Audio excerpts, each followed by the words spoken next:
بچوں کو نظم کے عنوان تک لے جانے کے لیے اور ان کی کتابیں کھلوانے سے پہلے آپ ایک موزوں تمہید اٹھائیں گے، نظم کے عنوان کا اعلان کریں گے اور پھر کتابیں کھلوائیں گے۔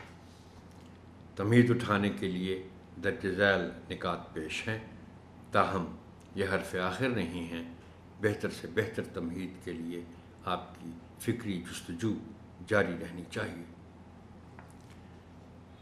درج ذیل سوالات کی مدد سے تمہید اٹھائیں۔ آپ کیسے اندازہ لگاتے ہیں کہ بارش ہو سکتی ہے؟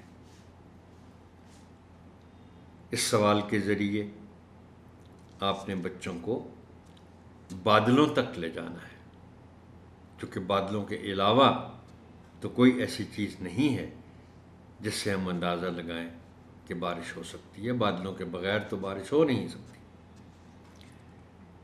کیا بادلوں کے رنگ سے اندازہ ہو سکتا ہے کہ ان میں کتنا پانی ہے؟ آپ بچوں کو اشارہ دے سکتے ہیں کہ بھئی بعض اوقات بادل بہت گہرے رنگ کے ہوتے ہیں، کالے بادل بھی ہو جاتے ہیں، تو ہم اسی سے اندازہ کرتے ہیں کہ بارش زیادہ ہوگی یا کم ہوگی۔ آپ بارش کے لیے کیا خاص تیاری کرتے ہیں؟ یعنی جب بادل آ جاتے ہیں تو پھر گھر میں بھاگ دوڑ شروع ہو جاتی ہے کہ بارش آ رہی ہے، یہ اتار لو، یہ چیز فلاں جگہ رکھ دو، وغیرہ وغیرہ وغیرہ۔ اب اس سوال کی مدد سے آپ بچوں کو گفتگو میں شریک کریں گے اور وہ اپنا رسپانس دیں گے آپ کو کہ ہم گھر میں کیا کیا کرتے ہیں جب ہم سمجھتے ہیں کہ بارش آنے والی ہے۔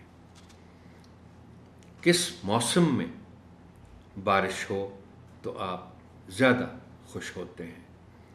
ظاہر بات ہے بارش کا تعلق موسم کے ساتھ بہت ہے۔ درجہ بالا سوالات پر مبنی گفتگو کے نتیجے میں بچوں کو نظم کے عنوان تک لے جائیں۔